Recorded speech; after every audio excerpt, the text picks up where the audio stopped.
Good evening, ladies and gentlemen, cherished viewers. We're glad to come your way again this week.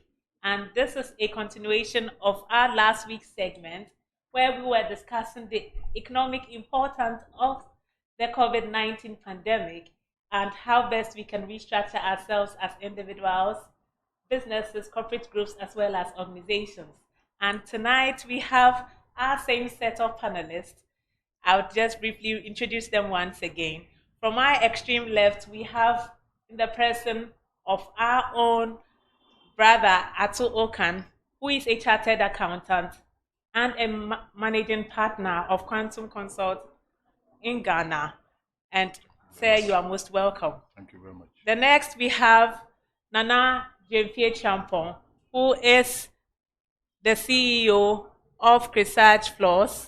Nana, you are most welcome. Thank you. We have finally Dr. Ishmael Yamson, an economist and a business executive. So, gentlemen, says you're most welcome to the show. We hope that tonight is going to be a wonderful wrap up. So, enjoy yourselves and stay good. Share with your friends as well. All right. So,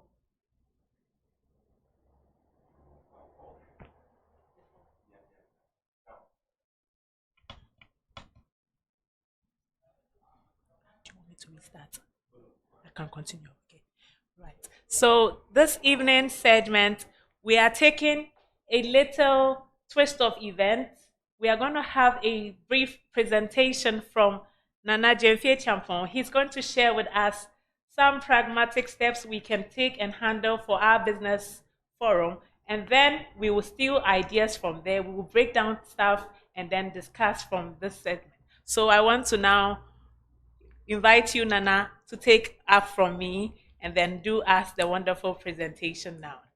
Thank you and good evening. Good evening. Thank you for the opportunity to share my insights and experience of the present pandemic and its impact on individuals, organizations, and businesses.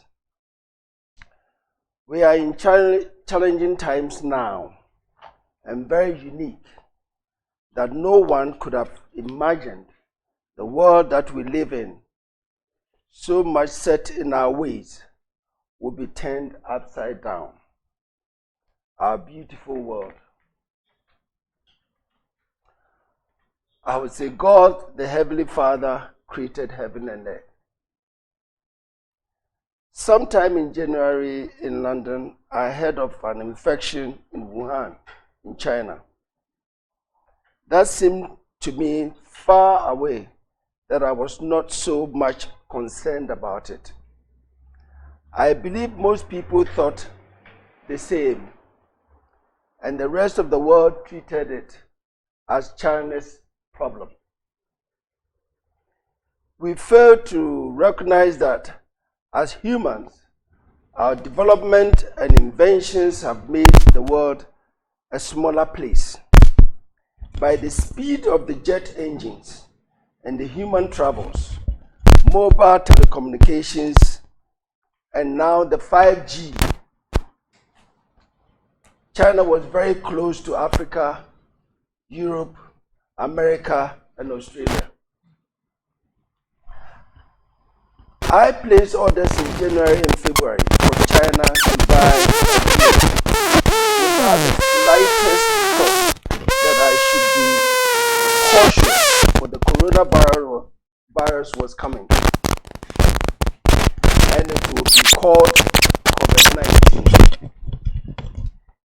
This will affect individuals, organizations, and businesses of how we run, manage, and make decisions on our operations.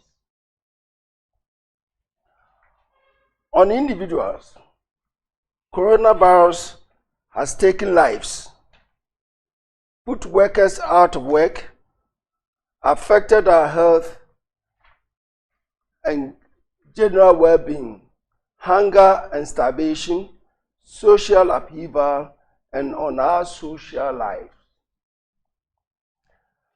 I have seen mothers and children, fathers and young able people struggling for a pack of food in United States, Spain, UK, and in Ghana on news networks and on social media platforms. This is a worrying trend. The landscape of organizations is changing rapidly. Organizations are reorganizing their methods of operations, downsizing, and complete overhaul of processes. Companies like Facebook and Google have to ask employees to work from home, thereby giving up and saving on rented office space, office furniture, and added overhead expenditure. Here in Ghana, the banks have to institute week in, week out for staff to manage social distancing.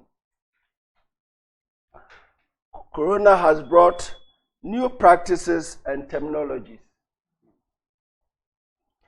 Businesses in the service industries, hotels, tourism, air travels, airports, restaurants, and beauty and body care are completely closed.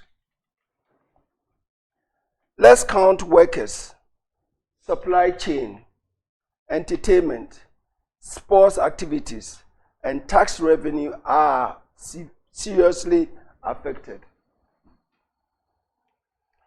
We all took many things for granted. Our community is very interdependent on our various occupations and services. Our dependence on environment, our dependence on our neighbors in trade and commerce. COVID-19 has added costs to businesses in health and hygiene, protective clothing, and its protocols. My business, Chrissach Floors, has not escaped from the challenges above. As an example, my forecast informed me to go ahead to order goods for the year ahead. It's a process I have done for over 20 years. During the lockdown for 3 weeks, not a single sale was made, and the month end was fast approaching. The goods I ordered in January and February was also fast arriving at the port in April, May. How do I pay salaries, pay for goods, duties, and clearing at the port? And I believe many other companies did experience that. There were no freebies at the port for demurrage. An extra week of extension of the lockdown would have sent my business down and spiraling. I believe the government, in their wisdom, made a careful balance between surviving businesses and saving lives. Most people live on daily wage in the market and feed their families as the day goes by. The challenges in our communities are compelling to comply with COVID-19 protocols. Face masks, water and soap to wash hands regularly, social distancing, to mention a few. I shall not want to talk about healthcare delivery. National economies are in turmoil, if not out of gear. Are there any benefits of coronavirus pandemic? I would say yes. There is the strong realization and awareness of the need for personal hygiene, prudent use of resources, money, utilities, health services, and effective management practices. Every little counts. It has also opened up opportunities for all companies, individuals, organizations find ways of doing business.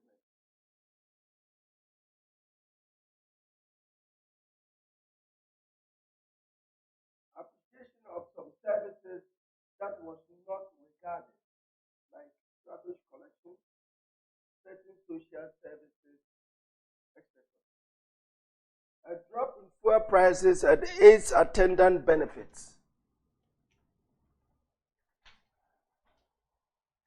Lord, we pray that you give us the knowledge to find a cure to this pandemic. Thank you. Thank you very much. Thank you very much, Nana. Thank you so much for that elaborate presentation on COVID-19, its challenges that we are all facing, as well as some interventions that government has put in place and what we all can do as individuals.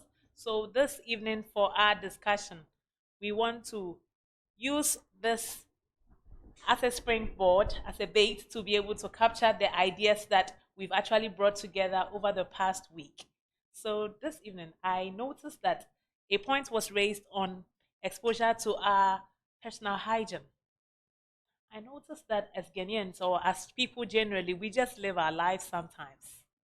We'll touch sometimes all the rails from the mall, from the parking lot. We'll do all that, even touch um, all our shopping trolleys and do all that from the airport. Sometimes even to wash our hands well, we wouldn't do it. In as much as this is not just a health discussion, I want to ask us, if this has exposed us, do you still think we are ready as a world, as a country, as individuals to handle COVID, even in the event that it's going to stay as a long bacteria or virus with us for a long time?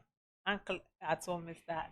Ockan, can you help us on that particular one? Thank you very much. I think as long as this pandemic is with us, the paradigm has shifted. And by default, if you want to survive, then there are protocols that you have no other option but to be compliant. And I also don't think that washing of hands should be a big deal, really. I mean, like you rightly mentioned, we took a lot of things for granted. Now, you know, we are more fearful of this pandemic than even bullets. Yeah. You know, so it has come to live with us, and whether we like it or not, it has become part of our lives, and I think it's good. Okay. These are attitudes that, you know, when we were growing up, we were taught about these things, but we just, you know, out of possibly too much enlightenment, we forgot about it. But now we are supposed to be compliant with that one. I just want to touch on other issues which Nana raised. This COVID-19 has come to reinforce the fact that the whole world is interdependent. When there's fire in China, as far as it is, it will still affect us in Ghana. Because China is like the factory of this whole universe. Almost every big company has got a factory in China. So if China goes down for the next few weeks or years or something, it will definitely affect many, many countries. And that's what we are seeing now. Therefore, we must be mindful of the fact that we depend on each other. Now we have been exposed bitterly and totally to the extent that things that we thought it didn't matter. Now we have to think about it carefully and ensure that we manage it properly. Diana spoke about the fact that we brought in some inventory, and unfortunately, it coincided with the effect of the lockdown and so on. The multiplying domino effect of even one single company can be disastrous, because there's a supply chain effect down the line. So companies that may be, you know, very remotely connected to you will be affected. So assuming your company, Touchwood, goes under, there are people who I think live around your area where they sell food to your workers. They have no business now. Therefore, their children cannot go to school. Therefore, they will have no education. I mean, the effect is big. That is why we, as citizens of this country, must think ahead. What other alternatives do we have that we can employ to ensure that as quickly as possible we develop new attitudes, new ways of doing things that we took for granted. Now we have to think about it and do it differently so that we can move forward as a country. Right. Thank you so much, Mr. Ockan. Dr. Yamson, please, what do you make of our health Well, attitude and culture? It's unfortunate that we seem to have lost our values in this country. Because I grew up in a village. Okay. And even in the village, you got up in the morning, the first thing you did was to sweep around the house. You couldn't leave water standing in the gutter. You would bath in the morning, you would bath in the evening. You would brush. Those days you didn't have to brush it, so you chew it stick, clean your mouth. So we have always been clean people. Then the massive urbanization came, and all the young people, everybody flocked to the big city. And in fact, if you finish even class 7 or middle school or whatever, there are times they say, go to the big city and look for a job. In that big city, there isn't enough accommodation for everybody like you would have in a village. So you have so many people crammed in small places. And today, many people sleep in kiosks. Now, but then we talk about COVID-19, observing social distance. It's totally unthinkable, and it has exposed the weaknesses in our development over many years. Yeah. Because today, even as at the time as we were saying, wash your hands With soap. with water, and its emphasis is running water, not water in a bucket or water in a bowl. How many homes have running water? And indeed, one of the things that reasons that was given was that so that people could go to toilet, because most of the homes don't have toilet facilities. So again, it's an eye opener to all of us that there are things we should no longer take for granted. Making sure that people have decent accommodation, people have access to water, people have access to electricity. The very, very basic things that we all thought growing up we would take for granted. Now we no longer take for granted. So COVID-19, as we said last week, we don't know how long it is going to last. So we must make sure the water is free for 3 months. And then after 3 months, what? Can the people have the water and will they be able to pay? So it's a discipline that whether we like it or not, we have to take on board. We need to wash our hands. We need to wash clean our teeth. We need to take our bath. We need to make sure that two people are not sleeping nose to nose. But if you and I are sleeping in some small kiosk, what happens?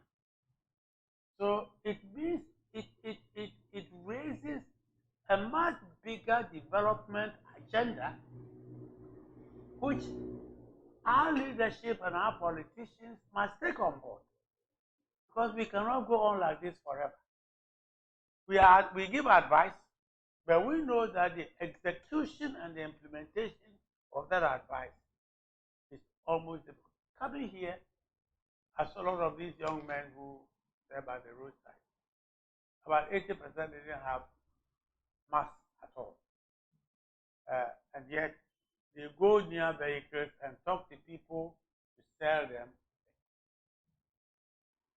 So our health, as I said earlier, we need to make sure that we survive, we live. Because if half of Ghana goes, what happens? And every life lost is important. Because you don't know when this thing started. I heard, only 70 and above are died. So every morning I get up and say, hey, I'm about to go. Now you see 35, 40, you look at the fresh babies. Yeah, you see the chart. It's not the 70 people, it's the prime people. So it's so important that we take the health protocols extremely serious. We used to, at my age in school, we had civic education. You were taught these very basic things. And I remember in my days in Liba, we used to run big campaigns. Wash your hands with soap and water. It is not today that we are talking about it. This has been here for more than 20 years. Now we see that it is so important. It is between life and death. You either make sure that you wash your hands regularly, you sanitize your hands, or you catch COVID-19. So it is primarily a health problem. And it is a health crisis that has now created the economic and the social crisis. Okay. So we must focus on dealing with the health part of this problem. I talked about our medical facilities. Was it you or Dana? Medical facilities. Thank God. And God has mercy on Ghanaians. If we have 50 critically ill patients, where would they be? Where will we keep them? Which hospital will accommodate them? We are lucky. But we shouldn't take it for granted. That's right. That it will be like this forever. That's right. Maybe we are being given the chance to mend our way. Because nobody ever thought. I was talking to a group of senior executives. I asked them, which chief executive ever asked the question, can the whole world one day be locked down? And if that happens, what will my business be? Nobody asked that question. But God knew what was going to happen. And sometimes I feel that this is a call for God to man to look and say, I am the God who created you. And that you will do what. The Bible is full of teachings about cleanliness, and we say cleanliness is next to godliness. It's in the Bible. Now we are being taught to wash our hands. Why? We've been reading the Bible for how many years? So for me, but for this health crisis, we wouldn't have had the economic and the social crisis. So we must understand that until and unless we deal with the health crisis, the economic crisis will be with us. And it's so critical. Whether we like it or not, it is the issue.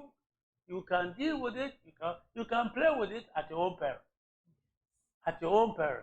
Now, I was joking when I came here that very soon, maybe my hands are going to be so, because every 10 minutes I'm looking for my sanitizer. I touch my own pen, I want to sanitize. But we should have had this crisis to understand that our own personal hygiene is important for our own survival. That's right. Right? Thank you so much. So we're tackling from the health perspective, then it affects us economically and socially. So back at home, we hope that these are the culture that you're going to instill in the family, in the children especially. Because if we even anticipate going back to school, going back to our Sunday schools and our children's services, then we should look at that renewal of our mind. After all, God's word says that cleanse yourself, for tomorrow the Lord will do wonders among you. So if you can't be clean, like we learned last week, that cleanliness is next to godliness. Who is the Wesley family, John Wesley, and Susanna Wesley, then of course we've not understood our cause as Christians. So thank you so much for that input. We want to find out our expression that COVID-19 is actually a blessing. One, we are saying it has exposed our health and other things. I want us to look at the aspect of seeing it as a blessing economically. We said that the health, it brought us our health issues that we're taking from, and now economically, how can we see this as a blessing? Our imagination and the general presentation that we had this week. Well, Mr. Yamson mentioned the loss of values, very basic values. Those days, or just before COVID, when somebody was sick, you look for the next flight to South Africa or US. You know, whether it is diarrhea or cough, it doesn't matter. You just fly away. So we didn't pay too much attention to our health facilities and infrastructure. Exactly. Now you have no option.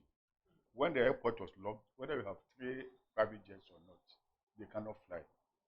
So it has exposed us to our basic structural weaknesses in our healthcare sector. To the extent that now I'm sure we'll pay more attention to make sure that our health, our hospitals, our facilities and so on are said that when you are not well, the best place to go is right here in Ghana. Instead of thinking first of going to Dubai or going to US or India for Africa. Whatever. And more, sometimes when they go, they don't even survive and they come back. You know. So I think that is the benefit, if it is a blessing, that now we pay more attention to our own resources. Why is it that Kolebu or some of the regional hospitals don't have very basic equipment? No. And if you ask, it doesn't cost much. You know, the cost of one big car can buy that equipment anyway. So I think it has really exposed us. Not even in Ghana, even the big countries. Everywhere.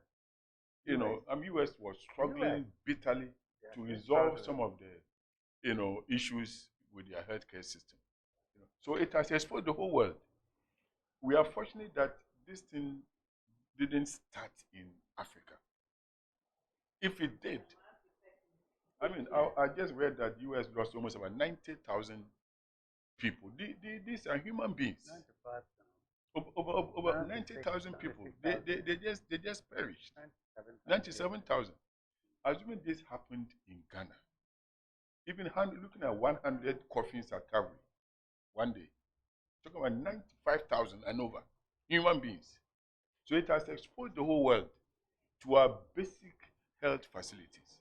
I'm sure governments are beginning to think about it carefully, that we need to resolve this one, because the effect, the ramifications of our health facility defect has got a total ramification throughout the whole system. You know, work should be done by human beings, but where are they? They are all dead. So what will happen? The country will collapse. So the starting point is that we must live well and healthy enough to ensure that our country also grows. Okay, so this is a basic lesson that we have learned. Me, as a Christian, I've also learned, you know, when we were locked down for a few weeks, you know, I look at the Bible and I realize that some people were also locked down. You know, David that's an example. Noah, Joseph became a slave. Later on, he became a prime minister. He was locked down in a prison somewhere. And all these people. So I believe that first of all, we shouldn't lose the lessons of this pandemic. Number two, we should also begin to think and believe that something good may come out of this after all these things have ended. It has brought families together. Things that we took for granted, now we are looking at it critically. You know, and our value system is also being, rekindled one more time. Now, things that we thought we could never do, now we are having innovations and things like that. So this is the good side of a bad situation. But the issue that we must learn the lessons of this pandemic. As there have been several health-related issues in the past, SARS and all that. None of them, the effect has not been as massive as this one. Even in war situations, people don't die like that. I mean, when the Iraq war, all those things happened. Did we see 90-something thousand people dying in a matter of 2 months? These are in only one country. 90,000 people lost. If you watch, those people who died too are the prime. The middle class, people who are supposed to, even doctors, the frontline people who are supposed to give health care, they're all dying. And I'm saying that we are fortunate that didn't start in Africa. It would have been disastrous. But thank God, I think God is an African, so he was at least biased in this one.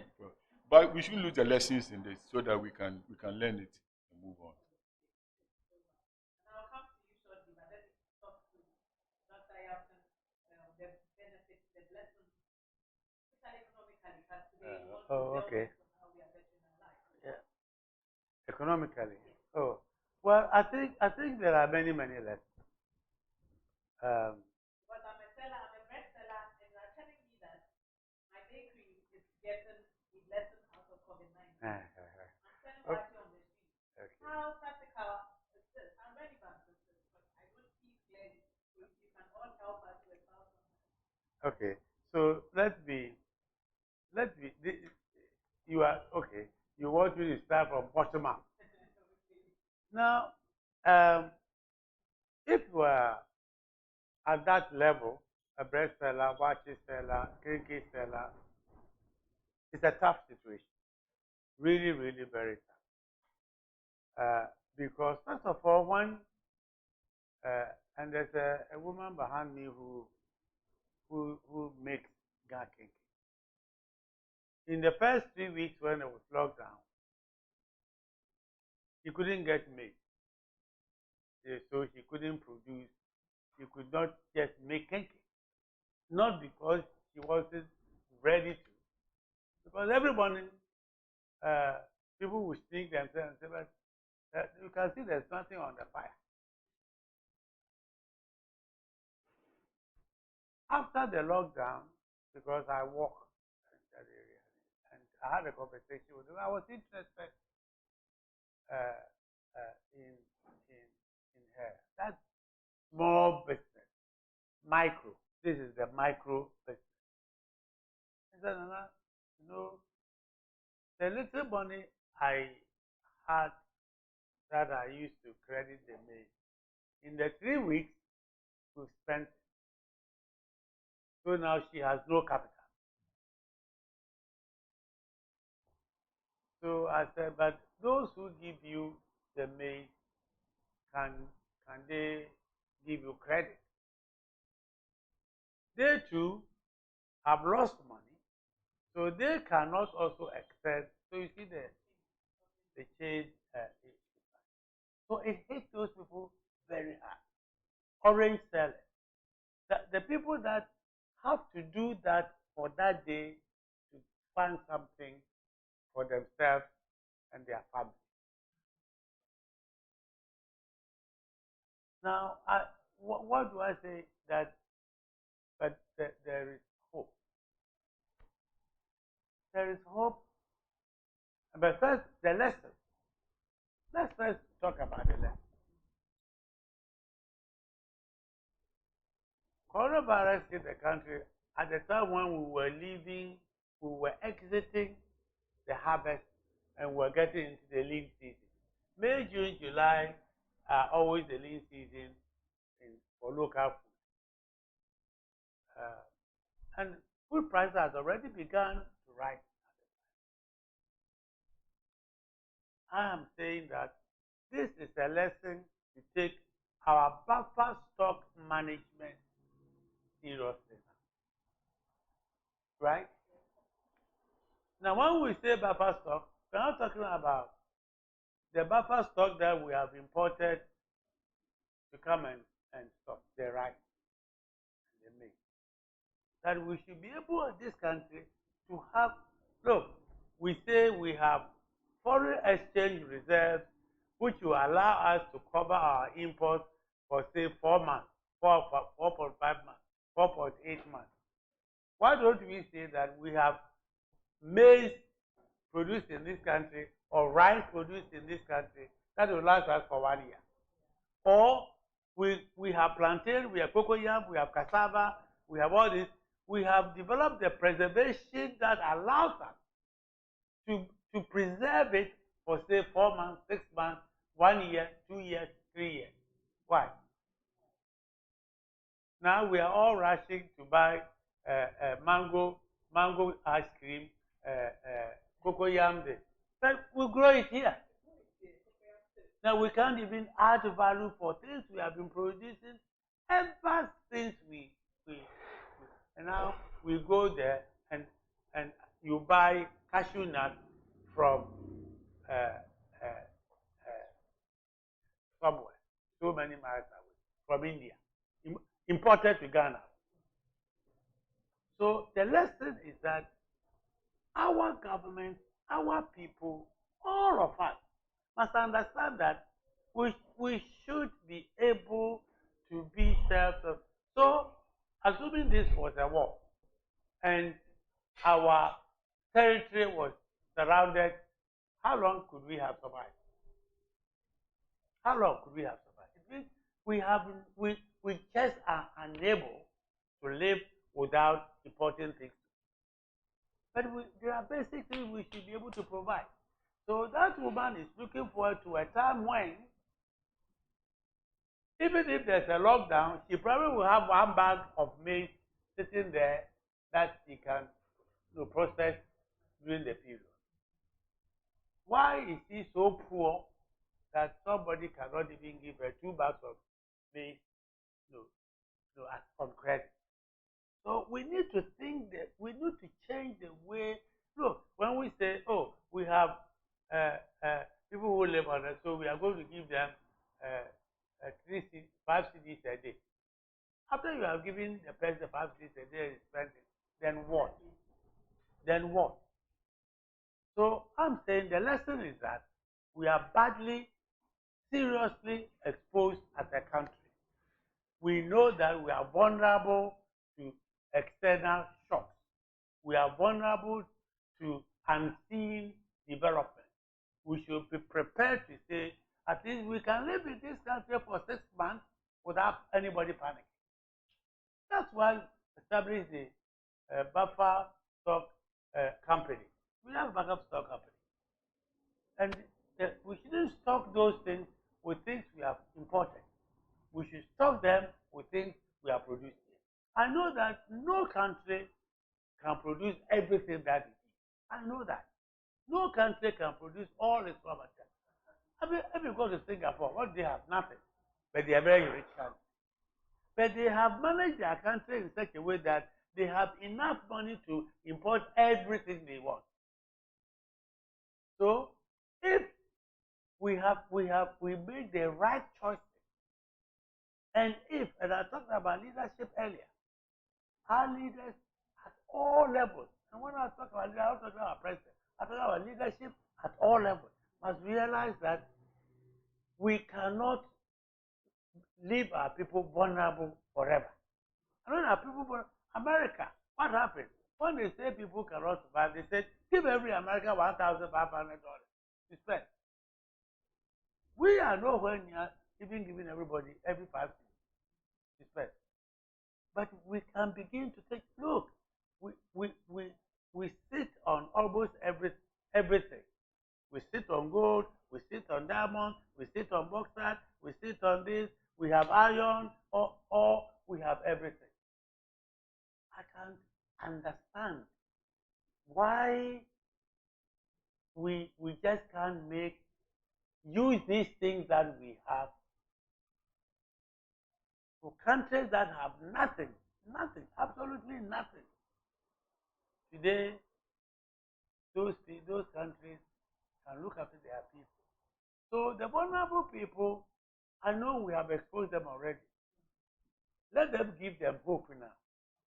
Let them give them the opportunity. Let us manage our country in such a way that we will not want anymore expose our people to this extent. So much for that one.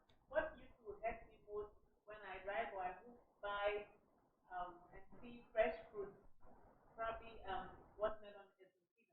Yeah. You see the way they are stacked so a heap of it, and it's going to be there till close of the month. Yeah. Maybe the 3 months over, Yeah. then it's perished. And I'm asking myself that, oh, the way I love watermelon, I wish I even had it more. You won't have it. At home, I could just be crashing and freezing over time. But I go and buy something from a foreign water, and I just notice it's just an essence. You just pour in and call it watermelon. Yeah. You have proper watermelon are here. God is giving it to us free. So I think that angle where we are not looking at as structures is a key one. That this is a benefit that this COVID-19 pandemic is opening our eyes to. So I pray that back home, wherever you are, you think leadership, you think global, you begin to look at self-sufficiency in that regard. Now, I want us to also look at something concerning our general attitude, probably at home, in the event of maybe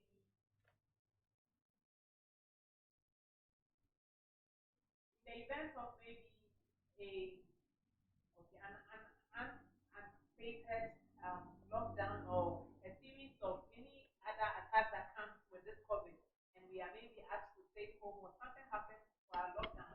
I want to find out what should be the attitude of the individual, the salaried worker, the manager maybe at home and all that. Should we just come and talk our money at home?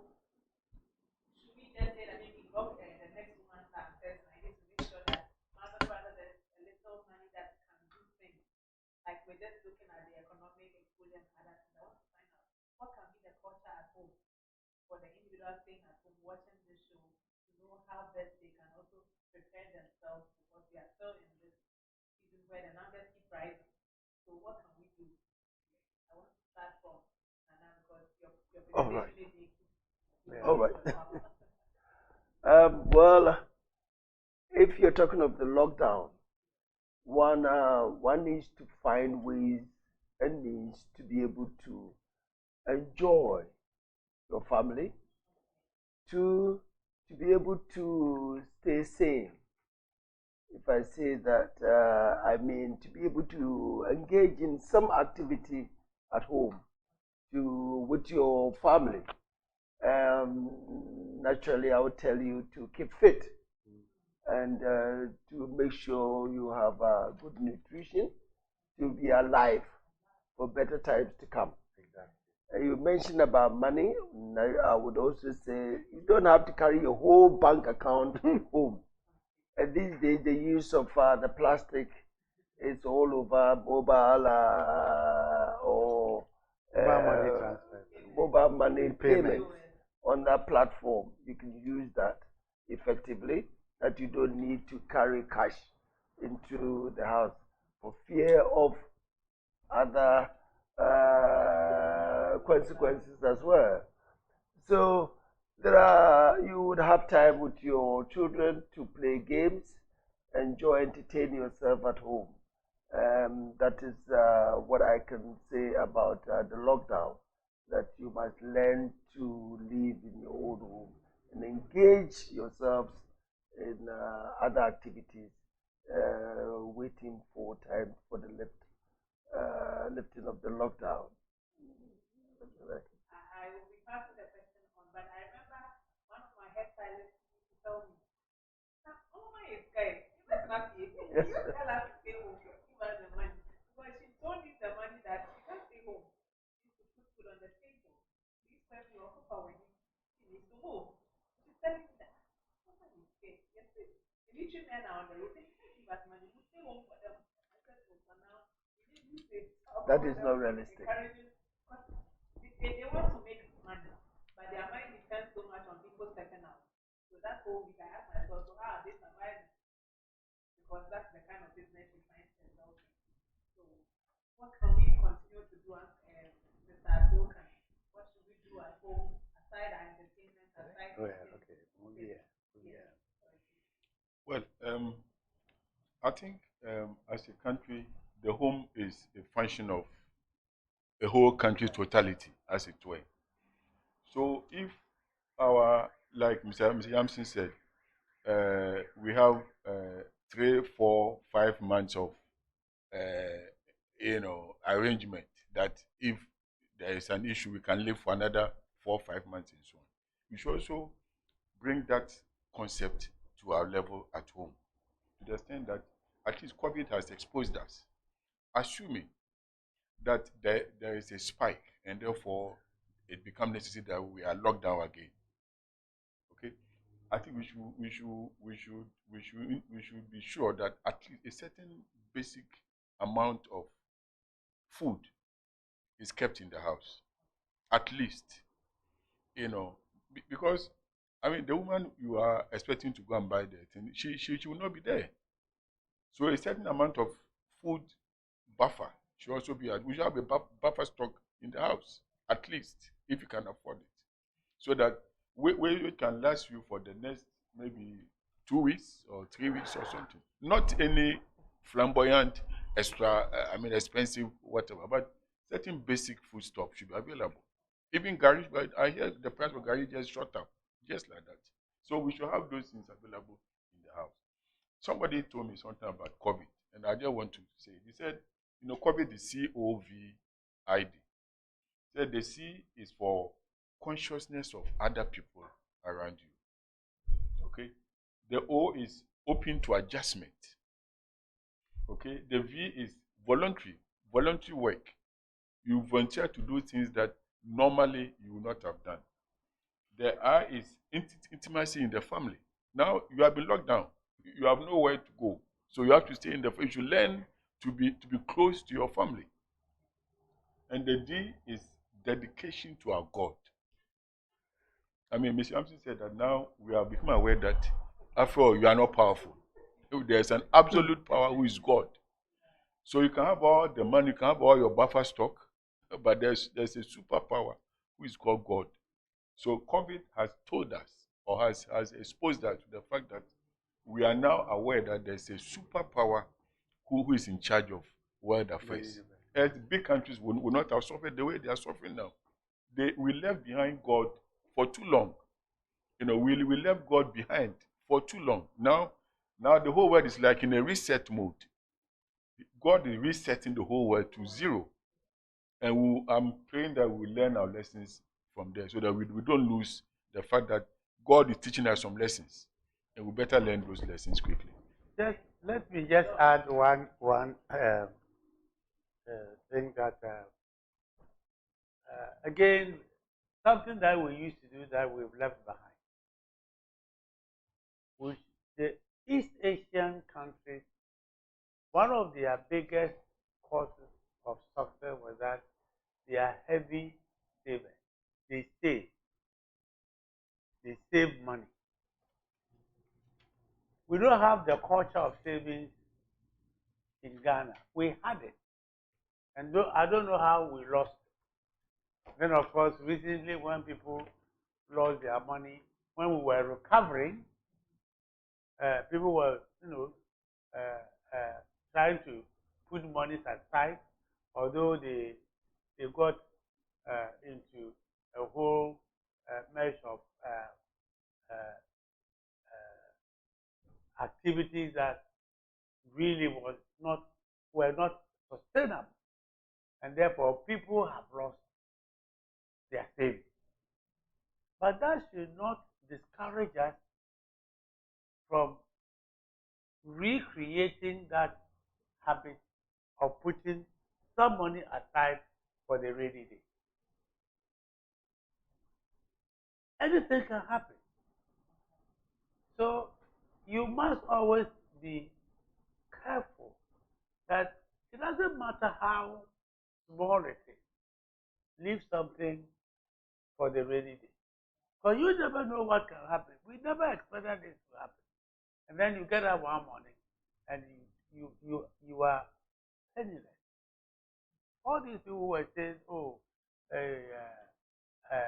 this is what I do on a daily basis. To do this on a daily basis, to do that on a daily basis. They also save money. Some of them save money to travel. So what I'm saying is that let's re-inculcate in our young people the the habit of saving. We know we have bent our fingers, but that doesn't mean that if you catch one of it, you don't eat. You continue. So savings is important because it's out of savings that you can build enough money to create investment. So if you want an upliftment, it's not always that you must walk to the bank and borrow money. I mean, so most of us, before we became left investing, little savings, although we were not rich. So that is important. Savings is important so that you don't just get up one morning and you don't have anything at all. Thank you so much. I wanted to ask a question about the individual businesses and corporate businesses where individuals are the employees and they are saying that businesses should go digital, should go online. Are we trying to say by this that we are cutting off the human workers? Because some jobs, if you're doing it online, you might not require maybe 5 people, maybe in the account department, you might need less for people to make a certain process. But quickly, every new invention has created its own job.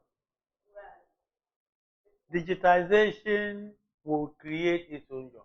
And indeed, it is creating a lot more jobs now. All that I said much earlier is that we should be able and be prepared to learn new skills. We should unlearn to learn, right? The man who wrote The Third Wave, he said, the uneducated of the world are those who refuse to unlearn in order to learn. Because it is throwing up a totally different skill set in this new environment, right? I told you that I thought we were going to do this online, so I was waiting to go on Zoom, and three months ago, I didn't have a clue. Not only I didn't have a clue, I would not even have done it. Right? I wouldn't be prepared to sit on my laptop for 5 minutes, too much for me. Now I'm doing 2 hours, 3 hours, 4 hours. So it is forcing us to change the skills that we have. We should not say, oh, I went to university or I went to school to learn this. And even if it is no longer relevant today, I'm going to stick to it.